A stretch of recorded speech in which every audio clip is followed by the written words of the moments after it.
डरावनी कार और चुड़ैल की कहानी एक ठंडी, सुनसान रात थी। सड़कें वीरान थीं और चारों ओर घना कोहरा फैला हुआ था। हवा में एक अजीब सी सिहरन थी, जैसे किसी अनहोनी का संकेत दे रही हो। उस वीराने में एक पुरानी कार, जिसका नाम ब्लू शैडो था, अपनी यात्रा पर निकल पड़ी। यह कोई साधारण कार नहीं थी। इसे बनाने में खास तकनीक का इस्तेमाल हुआ था, जिससे यह चीज़ों को महसूस कर सकती थी: डर, खुशी, गुस्सा और कभी-कभी मौत का आभास भी।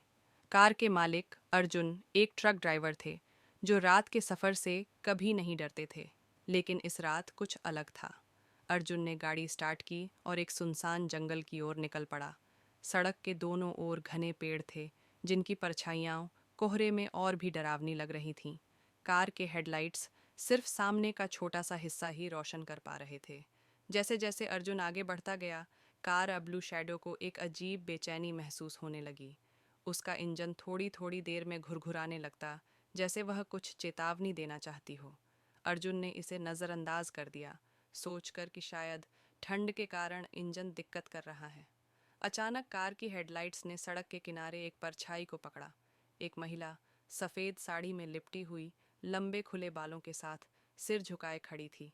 अर्जुन ने जोर से ब्रेक मारा। कार के टायर सड़क पर चिल्ला उठे।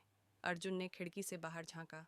महिला एकदम स्थिर खड़ी थी, उसका चेहरा ढका हुआ था। अर्जुन ने दरवाज़ा खोलकर पूछा, क्या आपको मदद चाहिए? कोई जवाब नहीं मिला। अर्जुन थोड़ा हिचकिचाया, लेकिन फिर भी बाहर निकल आया। कार ब्लू शैडो के इंजन ने हल्की आवाज़ की, जैसे उसे यह पसंद न आया हो। अर्जुन महिला के पास पहुंचा, लेकिन जैसे ही उसने उसके कंधे पर हाथ रखा, महिला ने अचानक सिर उठाया। उसकी आंखें लाल अंगारों की तरह जल रही थीं, चेहरा विकृत और डरावना था, और जीभ असामान्य रूप से लंबी बाहर लटक रही थी। अर्जुन घबराकर पीछे हट गया। वह जैसे ही पलटा, महिला हवा में तैरती हुई उसके सामने आ गई। वह कोई साधारण महिला नहीं थी, वह थी एक चुड़ैल। अर्जुन ने दौड़कर कार में वापस बैठने की कोशिश की, लेकिन चुड़ैल उसके पीछे पीछे आई। कार ब्लू शैडो ने जैसे अर्जुन की हालत समझ ली। जैसे ही अर्जुन कार के करीब पहुंचा, कार का दरवाज़ा अपने आप खुल गया। अर्जुन अंदर कूद पड़ा और चाबी घुमा दी। इंजन एक पल के लिए अटका, लेकिन फिर तेज़ गड़गड़ाहट के साथ स्टार्ट हो गया। चुड़ैल ने कार के बोनट पर झपट्टा मारा। उसके नाखून स्टील के ऊपर खरोंच छोड़ते गए। कार ने खुद को संभाला और पूरी ताकत से आगे बढ़ गई। अर्जुन ने रियर व्यू मिरर में देखा। चुड़ैल सड़क के बीच खड़ी थी। उसकी आंखें जल रही थीं और वह भयानक चीखें मार रही थी। लेकिन कहानी यहीं खत्म नहीं हुई। जैसे ही अर्जुन ने राहत की सांस ली, कार के अंदर ठंडक बढ़ने लगी। एयर कंडीशनर तो चालू ही नहीं था, फिर भी एक बर्फीली ठंड हवा भर गई। अर्जुन ने सहम कर सामने देखा। कार के विंडशील्ड पर धुंध के बीच उंगलियों के निशान उभर आए थे। अर्जुन का दिल तेजी से धड़कने लगा। उसने कार की स्पीड और बढ़ा दी, लेकिन तभी रियर व्यू मिरर में उसे कुछ अजीब दिखा। पीछे वाली सीट पर वही चुड़ैल बैठी थी। अर्जुन चीख पड़ा, पर कार ब्लू शैडो अब खुद भी उस डर को महसूस कर रही थी। कार ने जैसे अपनी चेतना से चुड़ैल को महसूस किया और अचानक अपने सभी दरवाजे लॉक कर दिए। रेडियो अपने आप ऑन हो गया और उसमें से एक अजीब सी बुदबुदाहट की आवाज़ें आने लगीं। चुड़ैल हंसी, एक खौफनाक हंसी जो अर्जुन के रोंगटे खड़े कर देने के लिए काफ़ी थी।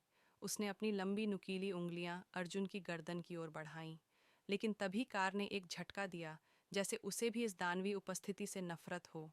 कार ने अचानक अपनी हेडलाइट्स को इतनी तेज़ कर दिया कि पूरा केबिन रोशनी से भर गया, और फिर एक तेज़ झटके के साथ उसने खुद को जंगल के किनारे एक पुराने पेड़ की ओर मोड़ दिया।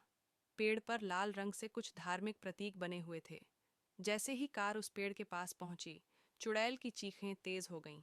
उसके शरीर से धुआं निकलने लगा और वह धीरे धीरे गायब हो गई, जैसे धुंध में घुल रही हो। अर्जुन हाँफते हुए कार से बाहर निकला। उसका शरीर पसीने में भीगा हुआ था, लेकिन वह जिंदा था। उसने कार को देखा। ब्लू शैडो के बोनट पर खरोंच के निशान अब भी थे, लेकिन उसकी हेडलाइट्स अभी भी चमक रही थीं, जैसे वो अर्जुन की जान बचाकर खुद भी गर्व महसूस कर रही हो। अर्जुन ने कार के बोनट पर हाथ रखा और फुसफुसाया, तुमने मेरी जान बचाई। कार के इंजन ने धीरे से गरजते हुए जवाब दिया, जैसे वह अर्जुन की बात को समझ गई हो। उस रात के बाद अर्जुन ने कभी उस जंगल के रास्ते सफ़र नहीं किया, लेकिन ब्लू शैडो की खरोंचें हमेशा उस रात की कहानी सुनाती रहीं। एक कार जिसने न सिर्फ अपने मालिक की जान बचाई बल्कि एक चुड़ैल के खिलाफ खड़ी हो गई, क्योंकि कभी कभी मशीनें भी महसूस कर सकती हैं, और डरावनी रातों में जब इंसान कमज़ोर पड़ जाता है तो शायद एक कार ही उसकी सबसे बड़ी ताकत बन सकती है।